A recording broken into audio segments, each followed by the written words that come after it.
The night was darker than any the people of Obala had ever known. The sky, heavy with an eerie stillness, bore no stars. Even the moon, which usually bathed the village in its silver light, was absent. The air smelled of rain, yet none fell. The village elders sat in a circle at the Ihunso, the sacred gathering place where only matters of grave importance were discussed. The chief diviner, Dibia Okorie, sat before a fire, his wrinkled face shadowed by flickering flames. His cowries shells lay scattered before him, their pattern speaking of something ominous. The gods have spoken, Okorie said, his voice hoarse. A child will be born to the king, a daughter. Murmurs spread through the assembly. A daughter in a kingdom where male heirs were revered. A princess was unexpected. But she is no ordinary child, Okorie continued. His eyes darkened as he leaned forward. She will be more beautiful than the morning sun, yet her presence will summon the storm. She will carry the blood of kings, yet she will bring both wealth and ruin. Obiala shall bow before her, yet crumbled in her wake. A heavy silence settled over the council. King Ezendo, a man of towering stature and sharp eyes, clenched his jaw. What must be done, he demanded. The gods do not say, Okorie replied. Only that her fate is sealed. The king's first wife, Queen Wanyoma, was already with child. If the prophecy was true, then the princess was already growing within her. Some elders whispered about abandoning the child at birth, a practice reserved for those born under ill omens. But Ezendo, proud and unwavering, dismissed the thoughts. He would not cower before a prophecy. Then let the child be born, he declared, and may the gods be wrong. Yet, deep in his heart, he knew the gods were never wrong. When Queen Wanyoma went into labor, the entire palace held its breath. The king's first 3 children had been boys, but the queen's dream the night before had told her this child would be different. Thunder rumbled as she screamed in pain, her voice rising above the howling wind. The palace midwives, their hands steady but their hearts troubled, worked swiftly. And then the first cry of the child pierced the night. A girl. She was breathtaking, with skin as smooth as fresh palm oil and eyes that held the depths of the river. But as the midwife wiped her clean, her hands trembled. The child's skin was marked with patterns unlike any they had ever seen. Tiny speckles, like the night sky, danced across her shoulders, arms, and back. Under the moonlight, they shimmered faintly, shifting like insipid symbols. The midwife gasped and clutched her chest. The prophecy, she whispered. When the king was called, he beheld his daughter and felt his knees weaken. She was beautiful, but the marks, he knew they were a sign. The gods have made their mark upon her. Okorie murmured when he arrived. She is their vessel for good or for ill. Some in the palace rejoiced. Others shuddered. The princess of doom had been born. King Ezendo, torn between love and fear, named her Ugonma, the beauty of an eagle. But he could not shake the dread in his heart. That night, as the child slept in her mother's arms, the palace torches flickered strangely, as if unseen forces had arrived to watch over the girl who would one day decide the fate of Obiala. Ugonma grew quickly, and with each passing year, the whispers about her fate grew louder. The villagers watched her with cautious eyes, for strange things happened in her presence. When she was 5, the Eke River, The source of the village drinking water turned murky.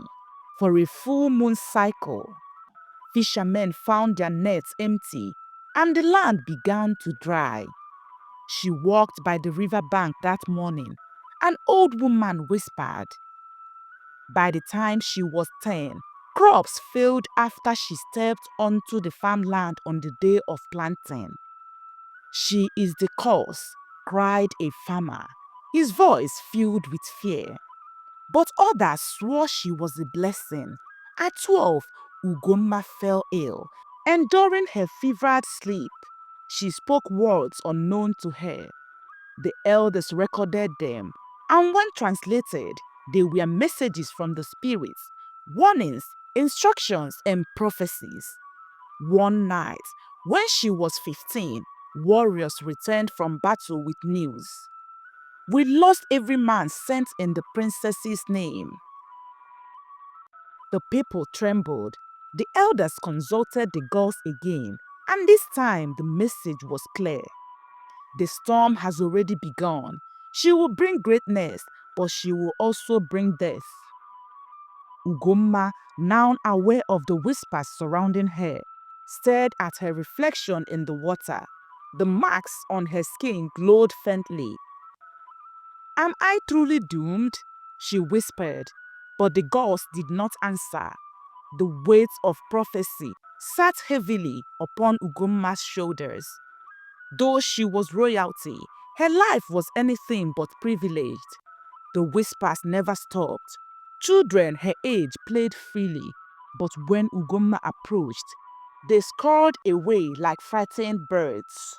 The palace maids never met her eyes, and even her own brothers, Prince Obidike and Prince Ezenwa, regarded her with caution. One evening, as she walked through the palace courtyard, she heard her father's voice raised in anger. She paused by the wooden door of the throne room. She is a child, Ezendo, her mother's voice pleaded. She is a curse, the king snapped. Even the river spirits refused to bless us since her birth. The elders demand we do something before it is too late. Ugonma's throat tightened. The truth was clear, her father feared her. That night, under the glow of an oil lamp, Ugonma traced the markings on her arm, her fingers trembling. If she truly was cursed, what was her purpose? Why would the gods create something meant only to bring suffering?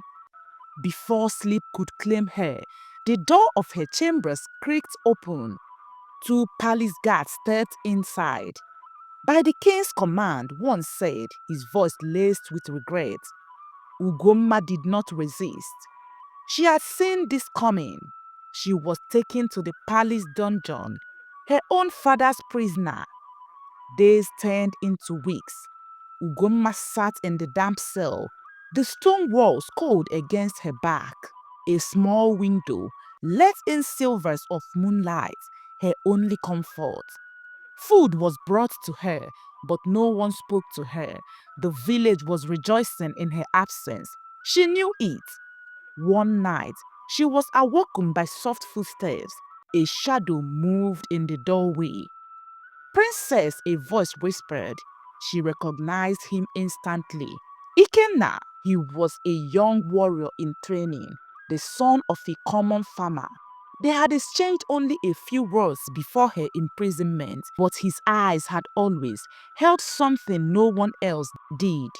Understanding. You should not be here, she whispered. I could not leave you to rot, he replied.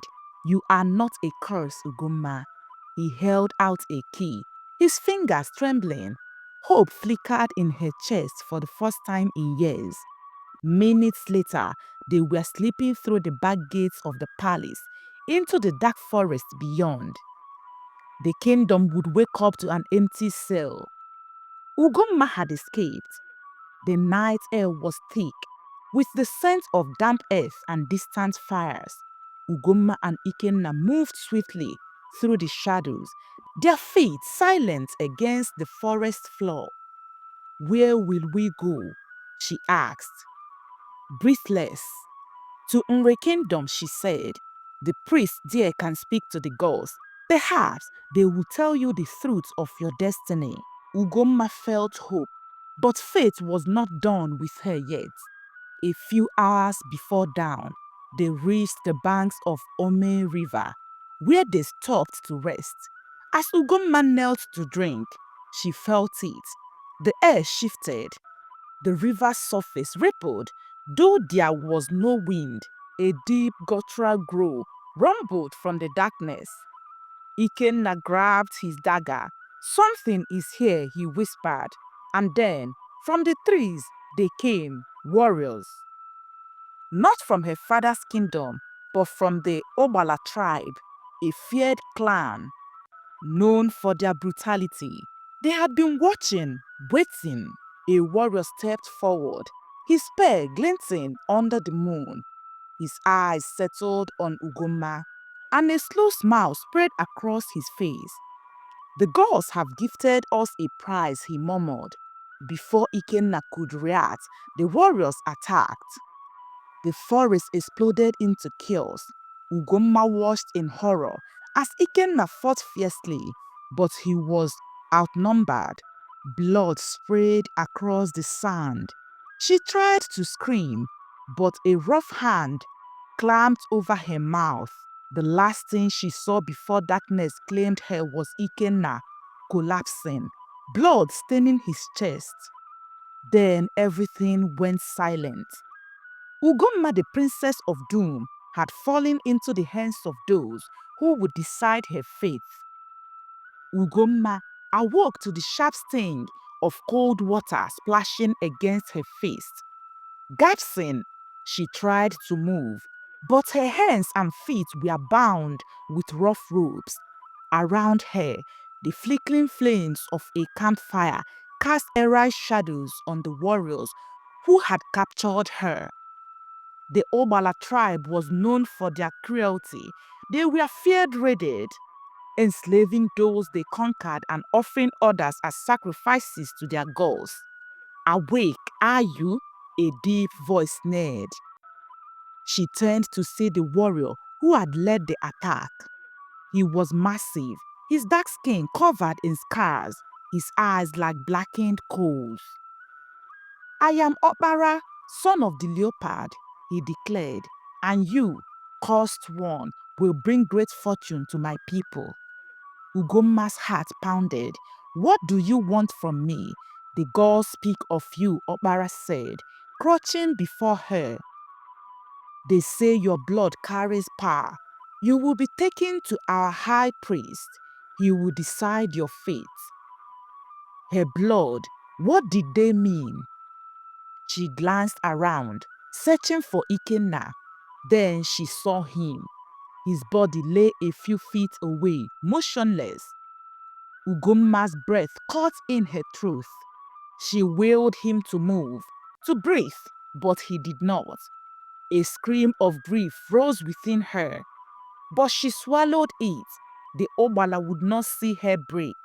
As the warriors laughed and feasted, Ugoma's mind raced.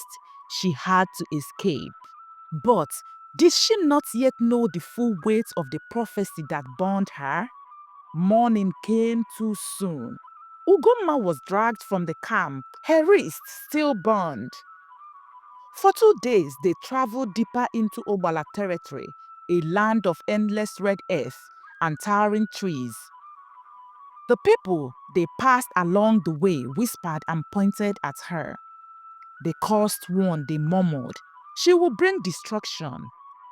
The whispers were always the same, no matter where she went. When they reached the capital, she was taken to a sacred shrine at the center of the village. Inside, an ancient high priest sat before a blazing fire, his eyes cloudy with wisdom or madness. He studied Ugonma in silence before rising to his feet. He grabbed a bowl of thick black liquid and walked toward her. Without a word, he smeared the liquid across her skin.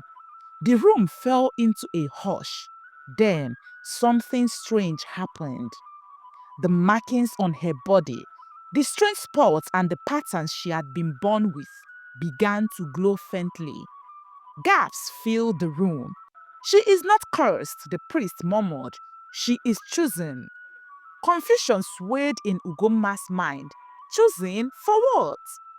Obara stepped forward, disbelief in his eyes. The elder says she will bring destruction.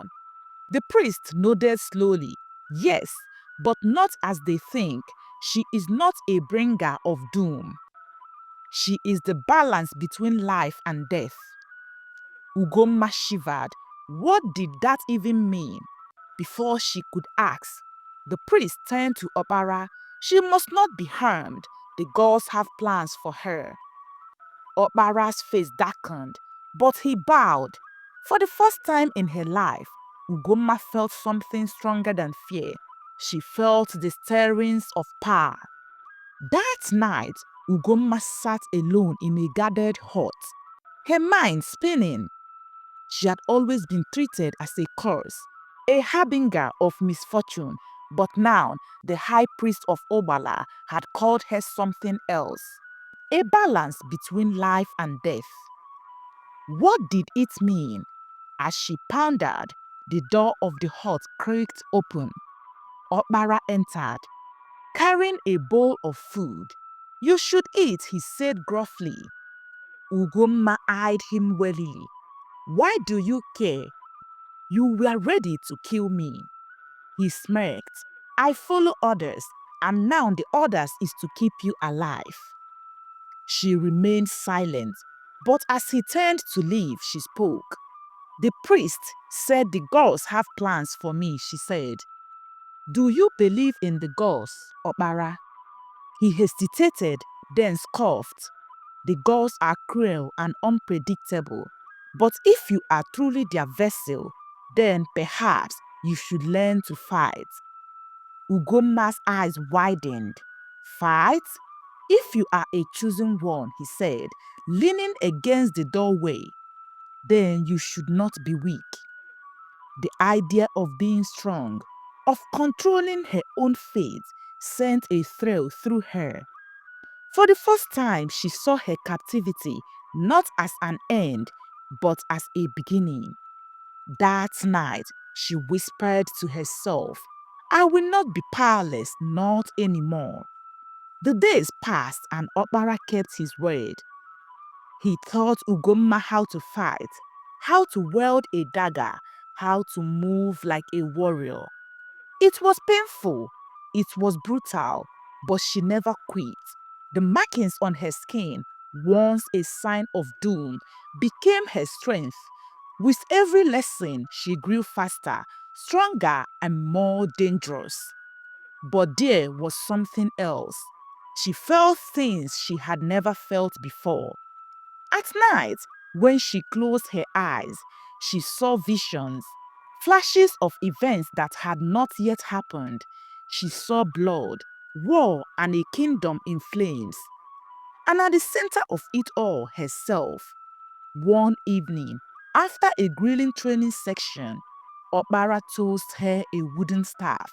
Tomorrow we fight for real, he said. She met his gaze with newfound confidence. Then tomorrow, you will see the strength of a so-called cursed princess. Obara grinned. Good. But neither of them knew the storm that was coming. Because far beyond the Obala lands, King Ezendo had learned of his daughter's survival, and he was coming for her. Even if it meant burning down an entire kingdom. Far from Obala, King Ezendo stood in the great hall of his palace, his face dark with fury. My daughter is alive, he growled.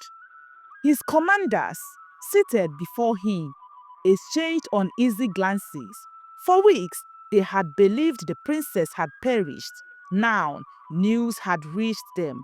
Ugonma was in Obala, held as a captive. The Obala dogs dare to touch royal blood?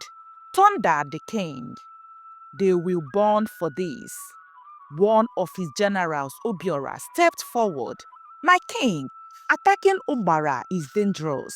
They are fierce warriors. Ezendo's eyes blazed. I do not care. Assemble the war council. I will bring my daughter home, or I will bathe in their blood. As the warriors rushed to prepare, Ezendo clenched his fists.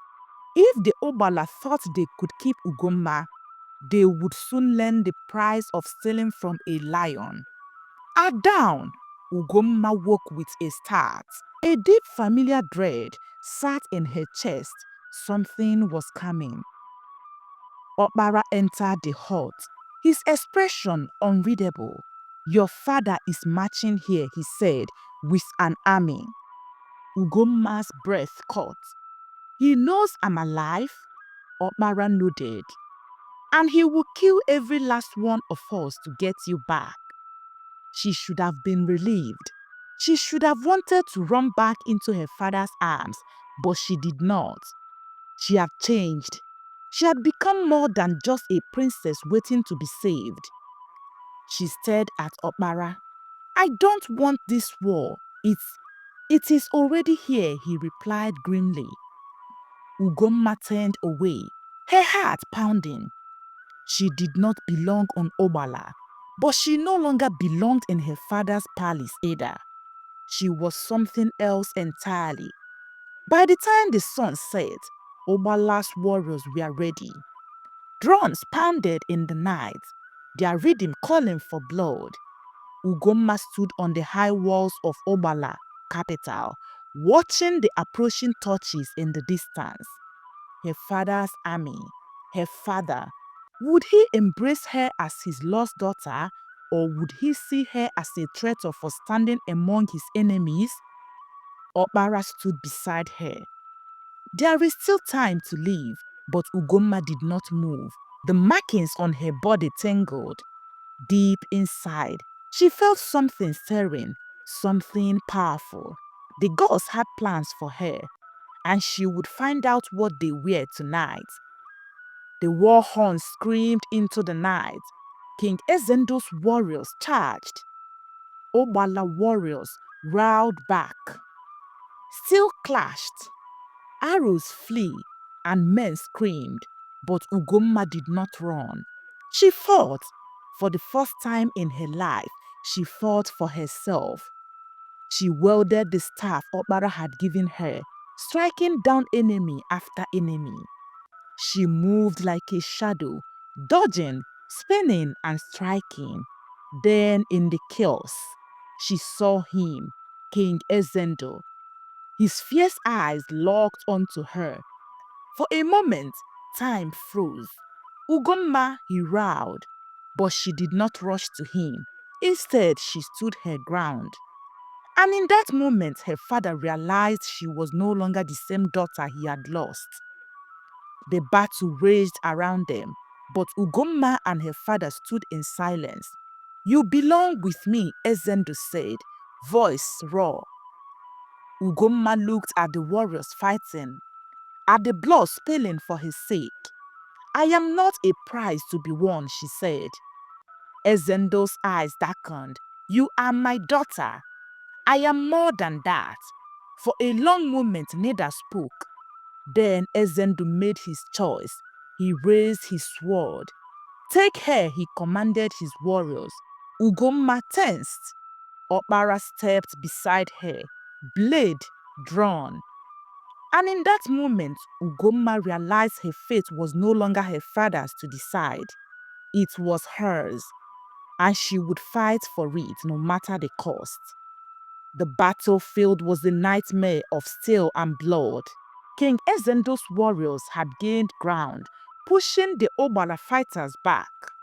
Amid the chaos, Ugonma stood frozen, staring at her father. He had ordered her capture, ordered men to drag her back like an animal. Seize her, Ezendo commanded. 3 warriors charged toward her. Ugonma's heart thundered. Not again. She would not be a prisoner. She would not be anyone's possession. With unseen speed, she dodged the first warrior's grasp, using her staff to sweep her legs from under him. The second man lunged. She ducked and drove her elbow into his stomach. The third warrior hesitated. The princess he had once known was gone. Ugonma turned to face her father. "You do not own me," she said. Ezendo's face twisted in rage. "I am your father." Ugonma lifted her chin. "And I am more than your daughter." Then, for the first time, she turned her back on him and walked into battle, not as a princess but as a warrior. The fight was brutal. Obara fought beside Ugonma, his blade striking down men twice his size. But Ezendo's army was relentless. Despite their courage, Obala's warriors were outnumbered. Ugonma gritted her teeth. If this battle continued, Obala would fail, and she would be dragged back to a life she no longer wanted. A sharp whistle cut through the air. Obara turned to her. "We cannot win this," he said, "but we can end it another way." Ugonma's pulse weakened. She knew what he meant, a battle of leaders, not armies.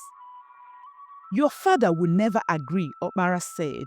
Ugonma moved toward the battlefield center. She raised her staff high. "Enough!" Her voice echoed like thunder, stopping warriors in their tracks. Ezende turned, eyes flashing. "If you want me," Ugonma shouted, "then fight me." Murmurs rippled through the warriors. "A king? Dueling his own daughter?" Ezendo's jaw clenched. He had no choice but to answer her challenge. "Very well," he said. "I will break you myself." The battlefield emptied. Warriors from both sides formed a circle and silence around them.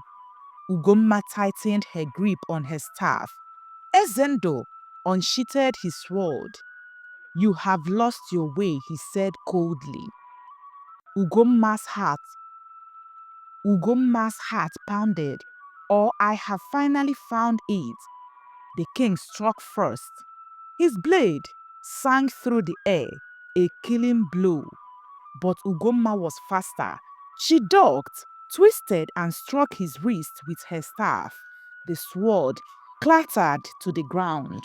Gasps rang through the warriors. Ezendo staggered back, stunned. He looked at his daughter and saw a stranger. "You are not my child," he whispered. Ugonma exhaled sharply. She had waited her whole life for his approval. Now, she did not need it. She turned to the warriors of both kingdoms. "I fight for my own destiny," she declared, "and I will not be owned." Silence. Then one warrior knelt before her. Then another and another, until the battlefield bowed not to a princess but to a leader. Ezendo watched, his face pale. He had come to reclaim his daughter. Instead, he had lost her forever. The battlefield was silent. Ugonma stood tall, her breathing steady, as the warriors of both kingdoms bowed before her. Her father, King Ezendo, remained standing, his face frozen in disbelief. She had defeated him, not with a sword, but with strength of will. He had always ruled through fear.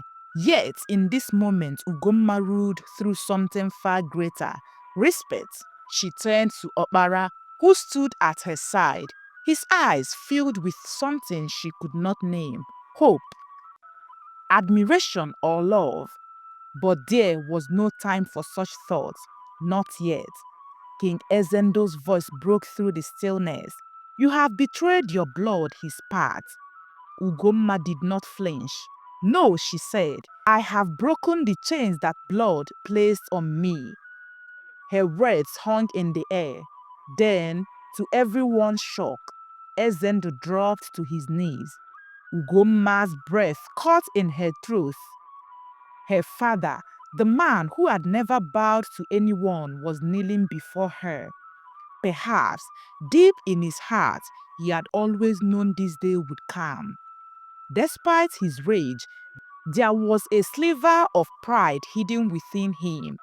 Or perhaps he simply knew that fighting her now would be a battle he could never win. Ezendo exhaled, looking up at his daughter.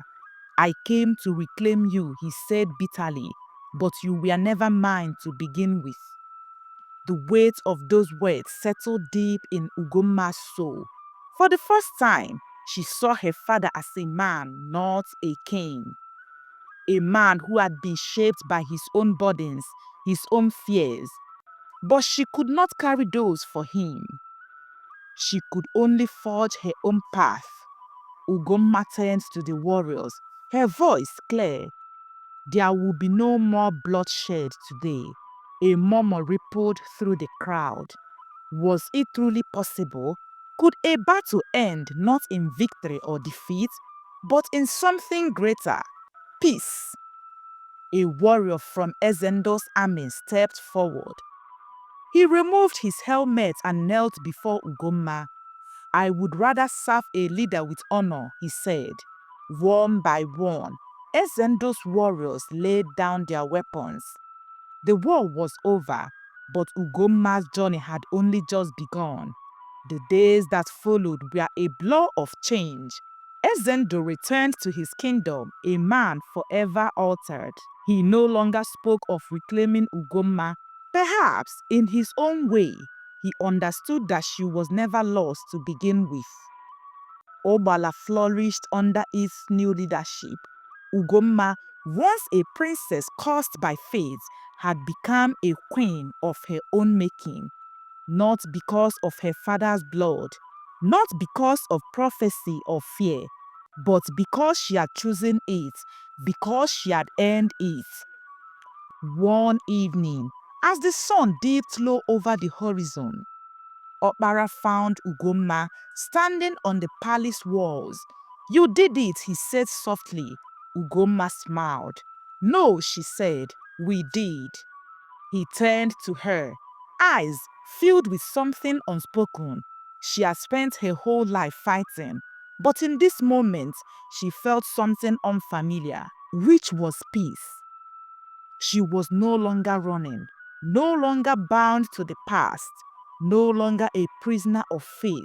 She was simply Ugonma, a woman, a leader, a legend, and perhaps, just perhaps, a queen who had finally found her home.